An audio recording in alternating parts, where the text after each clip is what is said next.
নমস্কার বন্ধুরা, শস্যবস্তু রান্নাঘরের পক্ষ থেকে আপনাদের সবাইকে জানাই স্বাগত।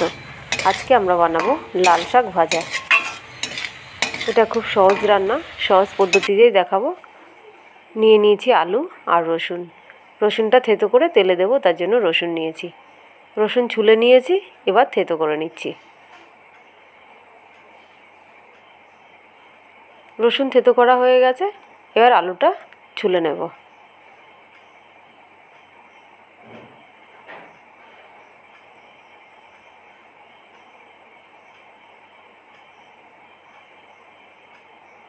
আলুটাকে এবার ছোট ছোট করে কেটে নেব।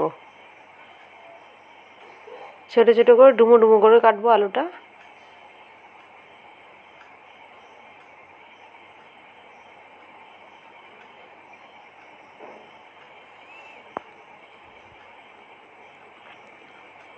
আলু কাটা হয়ে গেছে, এবার লাল শাকটা কেটে পরিষ্কার করে ধুয়ে রেখেছিলাম, কুচিয়ে নেব।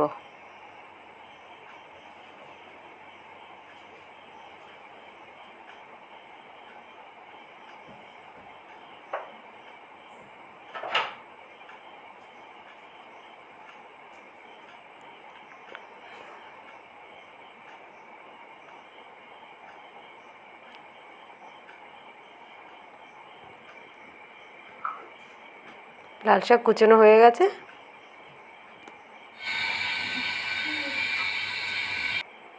এবার কড়াইতে সর্ষের তেল দিয়ে ফোড়ন দিয়ে দিলাম শুকনো লঙ্কা, কালো জিরে আর থেতো করে রাখা রসুনগুলো।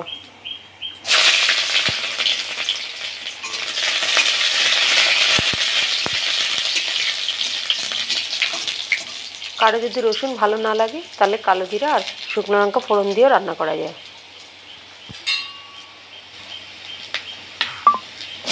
রসুন ব্রাউন কালার হয়ে গেছে, এবার আলু দিয়ে দিলাম।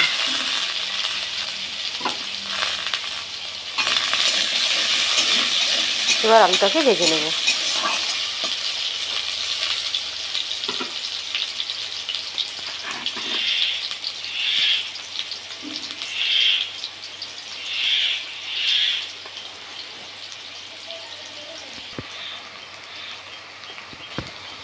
আলুতে দিয়ে দেবো স্বাদ মতো নুন,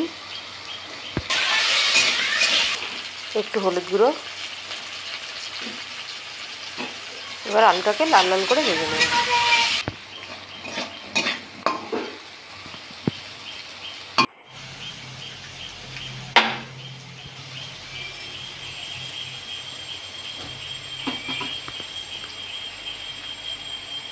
আলু লাল লাল করে ভাজা হয়ে গেছে, এবার কেটে রাখা লাল শাকগুলো দিয়ে দিলাম।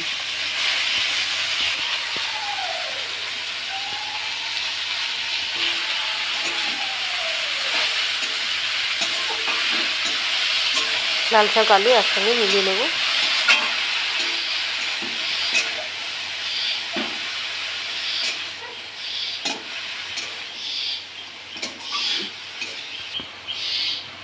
এবার একটু ঢাকা দিয়ে দেবো।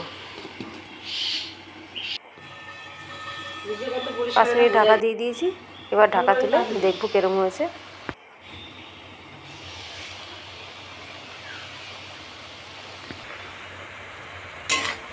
এবার ঢাকা তুলে একটু নাড়িয়ে নেব।